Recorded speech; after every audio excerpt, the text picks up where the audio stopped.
Oke, baik, Mas Muni. Saya ke Mas Maman dulu, Mas Maman. Saya pertanyaan dulu, draft yang beredar soal revisi Undang-Undang Penyiaran itu draft siapa?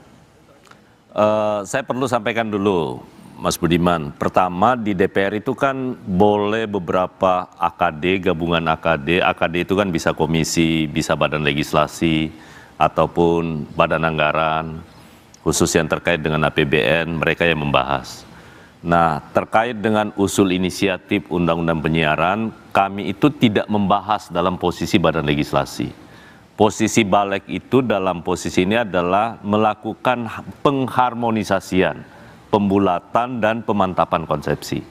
Karena itu, ini adalah usul inisiatif teman-teman di Komisi 1 yang diserahkan kepada badan legislasi. Oke, artinya draft Maret itu adalah draft dari Komisi 1 DPR? Iya, benar. Atau draft dari Balek DPR? Enggak, karena kita hanya tugasnya adalah mengharmonisasi, tentu draft itu muncul dari usulan teman-teman di komisi. Nah, karena itu tugas Balek kali ini khusus untuk Undang-Undang Penyiaran, kami tugasnya hanya melakukan pengharmonisasian dari draft yang diusulkan oleh teman-teman Komisi 1. Sampai sejauh mana pembahasan di badan legislatif DPR itu? Ini baru masuk presentasi awal, baru sekali aja sidang. Oke. Kemudian ini sebenarnya Undang-Undang Penyiaran kan sudah lama nih, sudah lama. Sudah lama di mana? Menjadi keinginan teman-teman di Komisi 1 untuk mengusulkan supaya direvisi. Oke. Tetapi dulu di badan legislasi itu terkendala, Mas Budiman, karena ada ketentuan, karena dulu Undang-Undang Penyiaran itu masuk dalam salah satu klaster di Undang-Undang Cipta Kerja. Nah, di Undang-Undang Cipta Kerja itu dijelaskan bahwa sepanjang terkait dengan materi muatan Undang-Undang Cipta Kerja, maka cara pengubahan pasal-pasalnya ataupun revisinya juga harus menggunakan metode omnibus. Oke. Akhirnya kemudian kami kembalikan lagi kepada Komisi 1 menyatakan bahwa sebaiknya jangan sekali-sekali menyentuh materi muatan yang terkait dengan Undang-Undang Ciptaker, karena pasti tidak akan bisa dilanjutkan untuk kami harmonisasi. Oke. Akhirnya kami menerima draft itu. Tetapi kan kemarin itu terlalu kita menghadapi pemilu dan lain-lain sebagainya. Kemudian saya tidak tahu apakah pernah ada pergantian kembali atau penyempurnaan dari teman-teman komisi diserahkan ke Balek. Yang jelas draft yang mungkin beredar itu adalah memang itulah yang kami terima di badan legislasi. Artinya draft yang memuat larangan liputan investigatif itu berasal dari Komisi 1 atau dari Balek? Balek tidak pernah melahirkan draft RU tentang penyiaran. Oke. Jadi artinya bahwa itu lahir dari usulan teman-teman di Komisi 1 dalam hal ini untuk supaya Balek melakukan harmonisasi. Oke. Jadi itu sebatas itu tugas Balek. Nah, sampai di mana pembahasannya? Sampai hari ini kami belum membentuk panitia kerja. Tiba-tiba ribut. Ya, ribut. Komplain, saya diundang, saya diberitahu, dihubungi. Saya kaget juga, karena saya jujur saja, saya belum baca waktu itu. Belum baca juga? Belum baca juga tuh. Nah, akhirnya kemudian ribut, saya coba minta kepada TA untuk melakukan kajian, dan alhamdulillah kajiannya udah selesai, dan ternyata memang polemik itu ada di dalam. Nah, karena itu bagi kami, Badan Legislasi tetap akan memproses ini dengan catatan satu. Kami akan mengundang semua stakeholder, apakah itu Dewan Pers, asosiasi pers, dan lain-lain sebagainya akan kami undang. Yang jelas satu begini, dulu Undang-Undang Cipta Kerja itu salah satu klasternya adalah terkait dengan Undang-Undang Pers. Tapi kemudian itu permintaan dari dorongan civil society kan begitu deras dulu. Akhirnya klaster tentang pers itu kan kami keluarkan dari Cipta Kerja kemarin. Nah, kalau saya lihat materi muatan di dalam kan sebenarnya hanya ada dua materi muatan yang menjadi polemik saat ini di publik. Satu adalah menyangkut soal posisi Dewan Pers yang dalam tanda kutip terganggu dengan perluasan kewenangan Komisi Penyiaran Indonesia.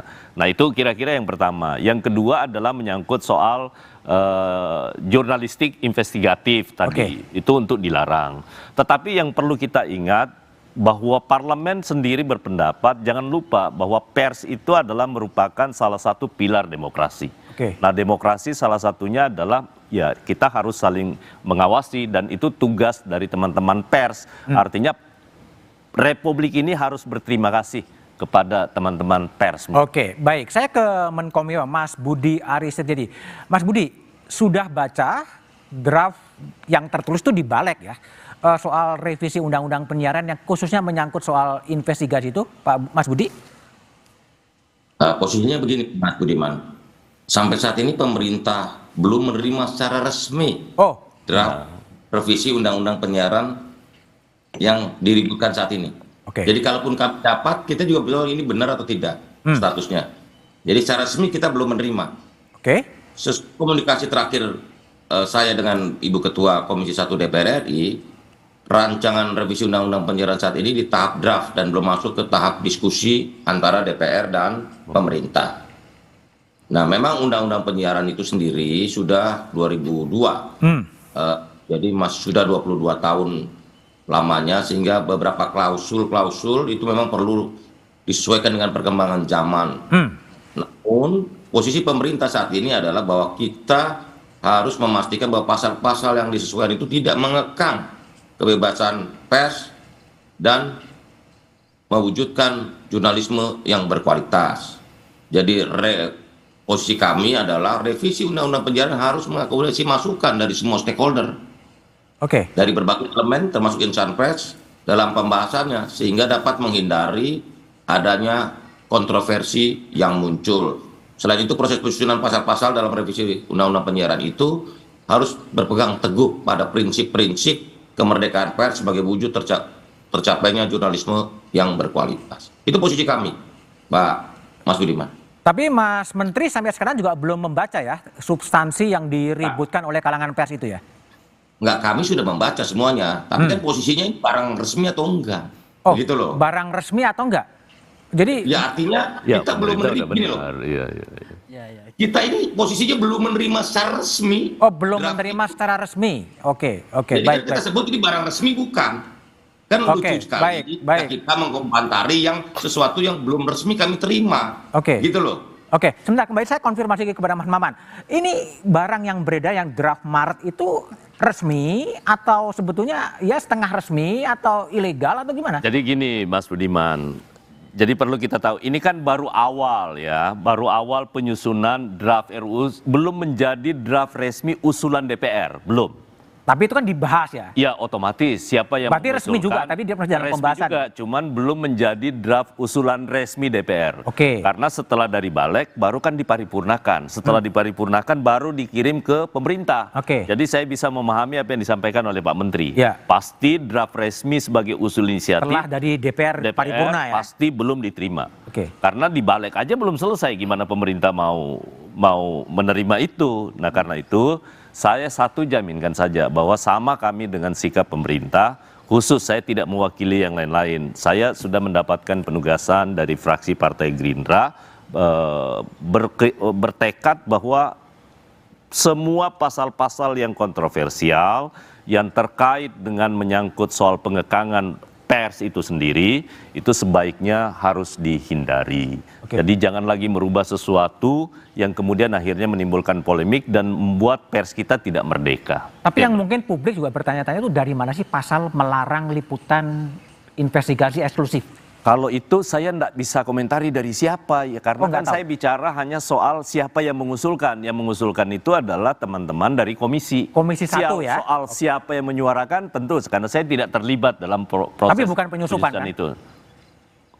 Saya nggak tahu. Nggak tahu ya? Itu pasti nggak tahu, karena saya sama sekali Balek tidak ikut dalam proses penyusunan. Jadi Komisi 1 ya, Komisi 1 dilemparkan pada Balek yang ketiban abunya kira-kira. Oke, nanti sebelah saya tanya pada Herik ya, bagaimana kira-kira kenapa reaksi keras itu bermunculan dan juga kepada Akbar Faisal, tapi setelah jeda berikut ini aja.